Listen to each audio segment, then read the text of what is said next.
ये अचानक नहीं हुआ है, ये एक पूरे डिजाइन के तहत हो रहा है। ये कोई एंकर की बदमाशी नहीं है, एक एंकर की बदमाशी नहीं है। ये अचानक नहीं हो रहा है कि किसी हिंदी न्यूज चैनल का एंकर खड़ा होकर कह रहा है भारत माता की जय के नारे लगवाएं, तो लगाइए, आप रोज शुरू कीजिए। किसने कहा, किसको रोका था?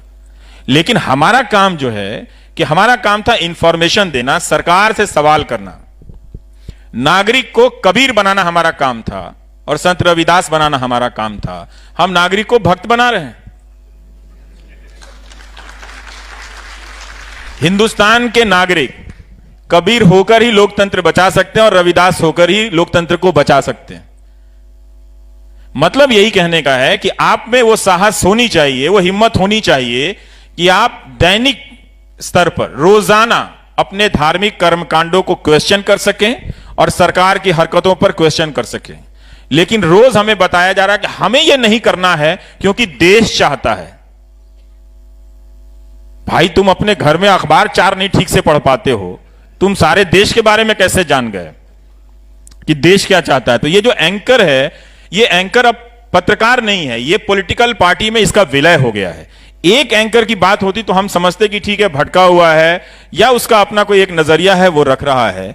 50 से लेकर 60 और कई 100 चैनल ऐसे बैठ के चल रहे हैं। ये क्या हुआ है कि मीडिया में कभी भी इस तरह से, हम सब अपने अपने मजहबों को मानने वाले लोग हैं और कोई हिंदू है, कोई मुसलमान है, कोई यहां सिख हैं, कोई जैन है, कोई बौद्ध है, सब अपने अपने धर्मों के मानने वाले लोग हैं। लेकिन इस मीडिया ने एक तरह से वो ऐसा कभी भी दौर नहीं आया कि हिंदुस्तान का मीडिया ऑफिशियली हिंदुत्व का मीडिया बन गया। वो हिंदू धर्म और हिंदुत्व में बड़ा फर्क है। वो उसकी राजनीतिक शाखा बनाकर हिंदू धर्म का इस्तेमाल करने वाले कुछ लोगों का समूह है जो हिंदुत्व का इस्तेमाल करते हैं। हिंदू धर्म अलग है जो हम और आप दैनिक आचार व्यवहार करते हैं। तो एक पूरा एक गिरोह बन गया और उसने लेजिटिमाइज किया है कि धमकियों को, गाली को, सवाल पूछने की परंपरा को हम खत्म करके दिखा सकते हैं। वो उसने कर दिया है। हालत यह है कि 10 लोगों से मिलता हूं तो 10 के 10 ये सवाल होते हैं कि आप बोल कैसे लेते हैं, हमें बड़ा डर लगता है। तो जो मीडिया ये संभव करके दिखा दिया कि आपको आधिकारिक रूप से आपातकाल लगाने की जरूरत नहीं है, हम ये काम कर देते हैं आपके बदले। आप रैलियां करें 1 जनवरी से लेकर 100 तक, जो भी चुनाव आचार संहिता तक आप 100 रैलियां कर लें। हम अलग अलग विचारधाराओं की बात करते हैं। दुनिया के सभी देशों में अलग अलग विचारधाराओं की राजनीति हो रही है। उदाहरण के तौर पर अगर हम यूएसए को लेते हैं तो वहाँ की जो मीडिया है उसमें बहुत क्लियर, ट्रांसपेरेंट मामला है। जो रिपब्लिकन्स के साथ में है उन्होंने भी अपना साफ कर रखा है जो नजरिया है कि हम रिपब्लिकन्स को सपोर्ट करते हैं या हम इस विचारधारा से सहमत हैं।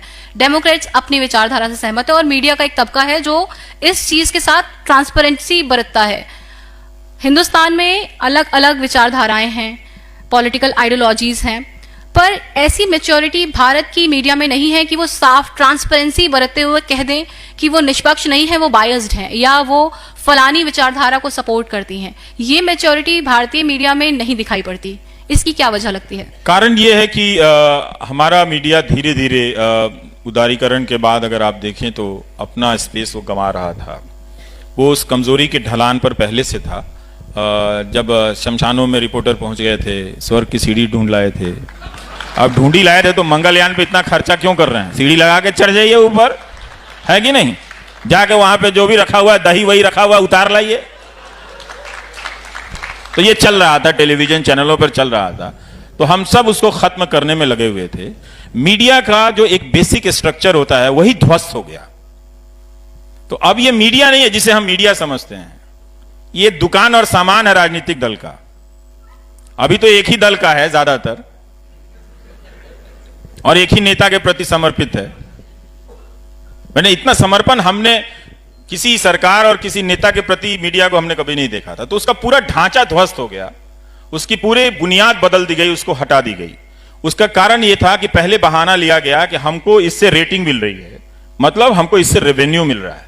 तो भाई उस रेवेन्यू का तुम क्या किया कि और गिरते चले गए? ना तो आपने रिपोर्टिंग पर खर्च किया, ना आपने न्यूज गैदरिंग के संसाधनों पर वो पैसा खर्च किया। लेकिन आप ये बताते रहे उनके सीईओ कि हमें रेटिंग चाहिए तब हमें ऐड मिलता है। ये विज्ञापन देने वाली कंपनियों का भी दिमाग खराब हो गया है।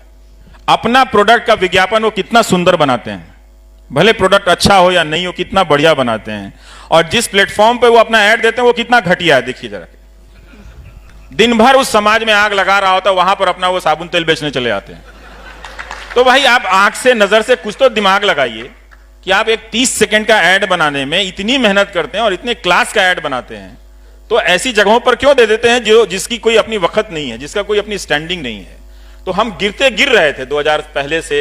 मीडिया ने अपनी तमाम नैतिकताओं को ध्वस्त कर दिया था। जो चैनलों की जो दुनिया है, अखबारों की दुनिया में भी यही प्रक्रिया चल रही थी। हाँ, उसके बाद तैयार था पूरा मीडिया कि कोई ऐसा हुकूमत आ सकता है, कोई नेता ऐसा आ जाए जो चाहे तो इसको अपने हिसाब से नचा सकता है, अपने पार्टी मुख्यालय में बुलाकर उनको पर्चा दे सकता है कि आपको यही करना है, वही वही होता है, और सारे इस तरह से पीछे बढ़ते चले गए। आर्थिक ताकत मीडिया में कभी रही नहीं। मीडिया जिनके पास रहा, मालिकाना हक का सवाल आपके सवाल से जुड़ जाता है। अब तो एक ही मालिक है, वो कब कितने चैनल खरीद लेते हैं पता ही नहीं चलता है। जब सारा चैनल खरीद लेंगे तो जियो जियो होता रहेगा, तब कहां जाएंगे आप? तो वो सब खरीद रहे हैं। तो ये एक सवाल है कि देखिए, अभी तक हम डेमोक्रेसी के सवाल को बहुत ही लापरवाही से लेते आए।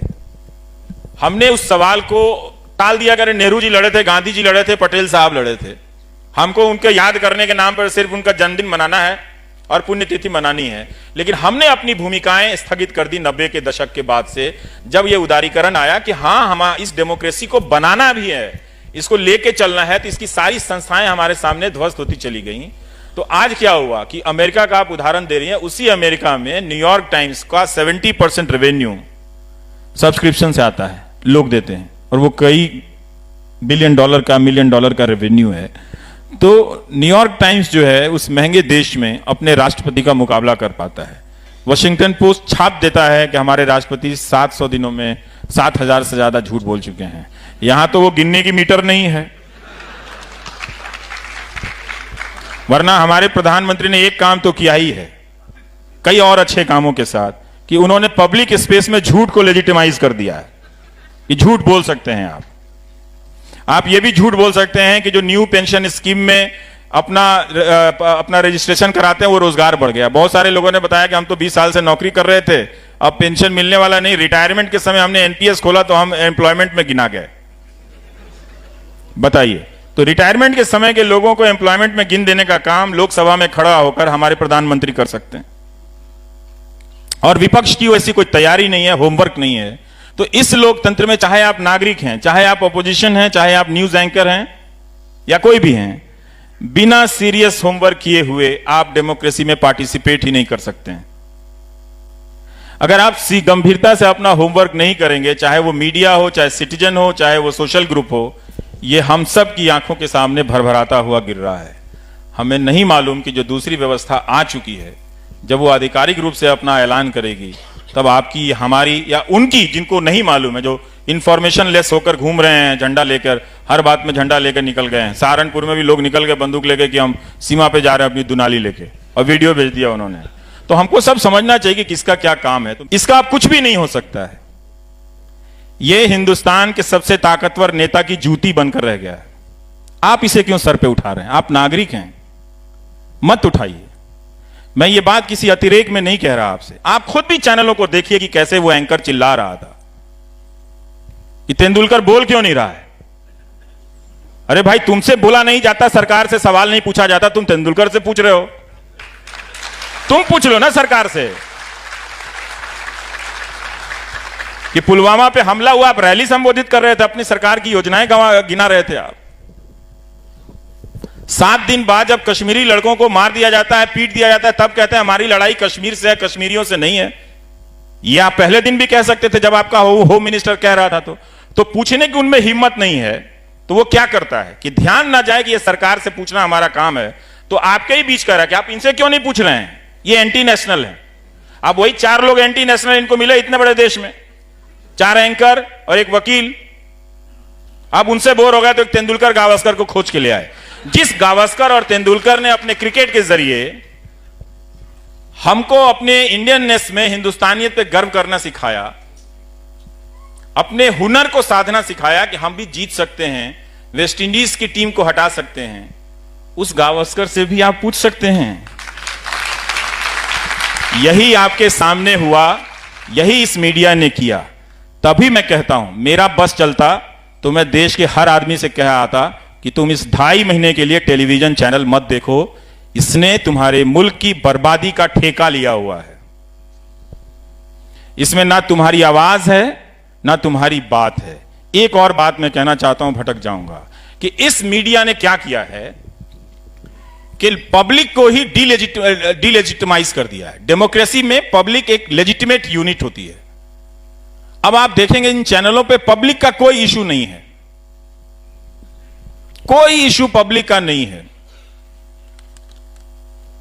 किसी भी तरह से किसान आते हैं तो किसान का इशू नहीं है। ये आजकल अर्धसैनिक बलों की तरफदारी करने में लगे हुए हैं, उनकी शहादत का फायदा उठा रही हैं न्यूज चैनल वाले।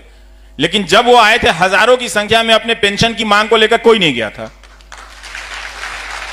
कोई नहीं गया था। और आज भी मैं कहता हूं कि तुम 1 घंटे का प्रोग्राम इनके पेंशन के लिए करके दिखा दो, करके दिखा दो, वो नहीं कर पाएगा। तो उसने हर किसी ने जाके जो नागरिकों को, जो पब्लिक को डिलेजिटिमाइज किया है इस टेलीविजन ने। अगर पब्लिक ये बात नहीं समझेगी तो बहुत देर हो चुकी है। अब इस देरी का नतीजा भुगतने का टाइम आ गया है।